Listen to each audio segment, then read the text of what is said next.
Jangan lupa subscribe, like, and share. بروحنا يا ربنا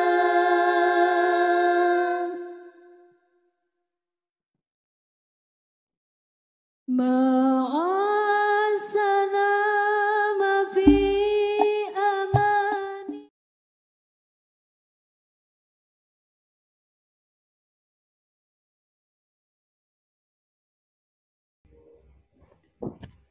Assalamualaikum warahmatullahi wabarakatuh. Alhamdulillah wa syukurillah. Allahumma shalli ala sayyidina Muhammadin al-Fatih lima ughliqa wal khatim lima sabaq. Nasrul haqqi bil haqqi wal hadi ila siratal mustaqim wa ala alihi haqqa qadrihi wa miqdaril azim. Amma ba'du. Kepada para sahabat pemirsa channel YouTube, channel Kang Pip yang dimuliakan oleh Allah Subhanahu wa taala, kembali lagi bersama kami di acara podcast yang menceritakan tentang kisah karomah para ulama, khususnya para ulama-ulama di wilayah Jatibarang, Kabupaten Brebes. Kali ini kita akan bercerita, mendengarkan, menyimak bersama tentang karomah apa saja yang dimiliki oleh almarhum al-maghfulah Syekh Abdul Wahab Sya'roni. Beliau adalah kakek daripada Kiai Haji Rosyidi Malawi. Masih bersama beliau Abah Kiai Haji Muhammad Khosin Mastuki yang insya Allah akan mengupas sejarah tentang sejarah atau cerita hikmah karomah daripada Syekh Abdul Wahab Sya'roni. Kepada beliau dipersilakan. Assalamualaikum warahmatullahi wabarakatuh. Assalamualaikum warahmatullahi wabarakatuh. Bismillahirrahmanirrahim. Allahumma shalli ala sayyidina Muhammadil Fatih lima ughliqa wal khatim lima sabaq. Nasrul haqqi bil haqqi wal hadi ila siratal mustaqim wa ala alihi haqqa qadrihi wa miqdaril azim. Salatan natahu lana biha babur ridha wa tasir wa tawluhu biha ala abawati wa nasir wa takununa nabiyya wa yawmil akhir wa anta walina wa lana wa manasir. Alhamdulillah, untuk kali ini akan saya coba menyampaikan di antara sekian banyak daripada karomah dari waliullah, yaitu Syekh Abdul Wahab Sya'roni sebagai kakek daripada Kiai Haji Rosyidi Malawi. Di antaranya yang saya dengar itu, bahkan saya mendengarnya itu langsung dari putranya ketika saya ngaji di Kiai Haji Malawi Sya'roni, bahwa ada seorang ulama besar dari Mekah mendengar informasi bahwa di Indonesia, di wilayah Kabupaten Brebes, ada seorang wali. Beliau tidak percaya. Akhirnya beliau ngecek sendiri, datang ke Indonesia, tanya langsung ke daerah Brebes. Brebes ditunjukkan nama Kiai Haji Wahab Sya'roni adalah wilayah Jatibarang. Akhirnya datang ke Jatibarang. Setelah datang ke Jatibarang, yaitu beliau juga kebetulan itu di samping rumah Kiai Abdul Sya'roni, yaitu sebelah baratnya itu rumah daripada Haji Abdul Halim atau Raden Mas Wangsa yang kebetulan sedang ada di luar. Akhirnya ditanya, rumah daripada Kiai Abdul Sya'roni mana? Itu ditunjukkan. Orangnya ada, insya Allah ada. Itu yang sekarang di mana itu? Belakang Baitul Sa'adah? Enggak, di rumah asli. Rumah aslinya di mana? Sebelah barat musola. Iya, sebelah barat musola berarti ya? Iya. Yang sekarang es kelapa muda itu? Iya. Nah setelah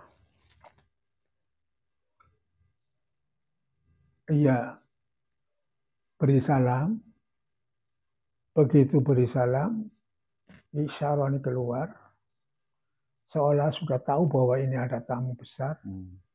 Keluarnya itu di samping memakai seragam kebesaran ulama, juga sambil membawa sebuah penampan yang isinya korma yang baru saja metik dari batang pohonnya. Padahal di Jatibarang nggak ada pohon korma ya? Lah iya. Nah begitu disuguhkan, ulama tadi tidak bilang apa-apa, bahkan minta maaf yang sebesar-besarnya dengan menyampaikan tujuannya hanya silaturahmi dan minta maaf. Tolong minta doanya. Jadi ulama tadi tahu bahwa ini betul-betul seorang wali. Kenapa? Di Jatibarang, khususnya di daerah Indonesia pada umumnya, kan tidak ada pohon korma. Kok tahu-tahu ada korma baru saja metik dari batang pohonnya. Masih seger ya? Masih seger, masih keluar getahnya. Ini. Itu diantaranya. Terus yang kedua itu ada salah seorang santri, namanya saya lupa, santri beliau itu karena mau ngajar kitab Safinah, lalu setiap santri diberi kitab Safinah, dibelikan kitab Safinah. Lah santri tadi setelah menerima kitab Safinah di rumah tidak bisa tidur. Kenapa? Kalau saya ngaji kitab Safinah ke Kisaroni, nanti saya banyak dikejar-kejar oleh orang tua yang punya gadis. Karena biasanya santri Kisaroni itu rayahan. Rayahan ingin jadikan mantu. Nah karena dia itu orang yang anaknya orang yang tidak punya, sehingga ketakutan, akhirnya apa? Kitab Safinah jadi dijual. Dijual untuk minggat pergi sampai ke Jakarta, karena kehabisan sangu, akhirnya jalan kaki sampai ke barat, yang mungkin daerah Tangerang. Dan di situ di tengah sawah ada gubuk, ada orang duduk, orang tua di gubuk. Lalu manggil orang tersebut, santri tadi. Dan santri tadi herannya, suaranya orang sudah tua sekali, kok suaranya seperti Ki Abdul Sa'loni. Orang tua tadi di gubuk. Iya. Nah kamu bisa minggat. Disuruh ngaji kitabnya malah dijual begitu. Akhirnya bingung. Sudah sekarang pulang. Saya pulang udah tahu jalan dan tidak punya uang. Akhirnya sudah. Sekarang jalan saja ke timur. Disuruh jalan. Entah berapa, kira-kira berapa jam. Tahu-tahu sudah di Jatibarang. Halamannya sendiri. Ini keanehan daripada karomah beliau. Terus selanjutnya salah satu santri lagi yang namanya saya ingat, yaitu namanya Haji Ansor.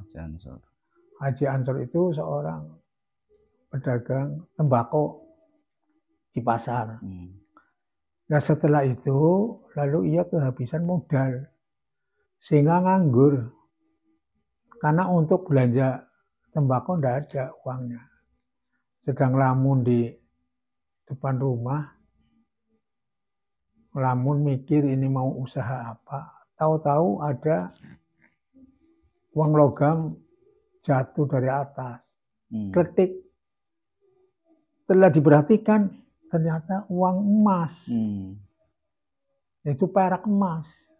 Akhirnya coba diambil, hilang-hilang, memang betul-betul perak emas. Akhirnya beliau langsung datang ke Kiai Haji Abdul Wahid untuk menanyakan. Begitu baru mau masuk rumah, begitu salam. Wiso, jadi kemainan apa?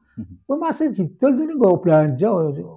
Langsung mengatakan seperti itu? Langsung mengatakan begitu. Gue masih didol ini gue belanja, aku tuh dagang, jangan nganggur baik. Itulah. Seolah-olah beliau Syekh Abdul Saroni itu ngasih emas modal gitu ya, pada santrinya yang memang lagi kekurangan modal seperti itu. Itulah. Jadi itu saya dengar sendiri dari Kiai almarhum Kiai Haji Malam Saroni.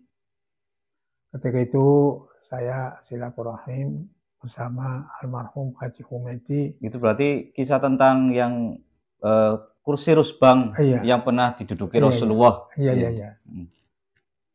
Lah, saya sowan silaturahmi dengan almarhum Haji Humaydi dan almarhum Haji Ustadz Zubair. Setelah saya masuk, saya duduk di kursi pendek di sebelah barat. Setelah Ki Malawi keluar, lalu bilang, kamu bisa duduk situ sih, duduk sini saja, pakai rusbang. Enggak, Kiai, sini saja. Nurut, Gen. Nanti saya jelaskan, oh.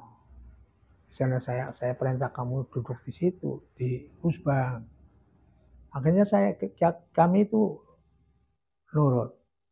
Begitu duduk di rusbang, beliau Ki Malawi, dawuh, ini bisanya kamu saya suruh duduk sini, ini tabarukan. Kenapa? Karena rusbang panjang ini pernah diduduki oleh Rasulullah SAW dan Sayyidatina Fatimah Az-Zahra. Ceritanya ketika saya masih kecil, saya sekolah SD, kelas 1 kan jam 9 pulang. Setelah saya pulang, tahu-tahu ada tamu 2 orang, laki 1, perempuan 1.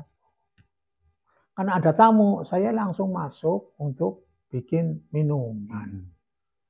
Begitu saya masuk bikin minuman, saya persilakan, terus saya masuk lagi.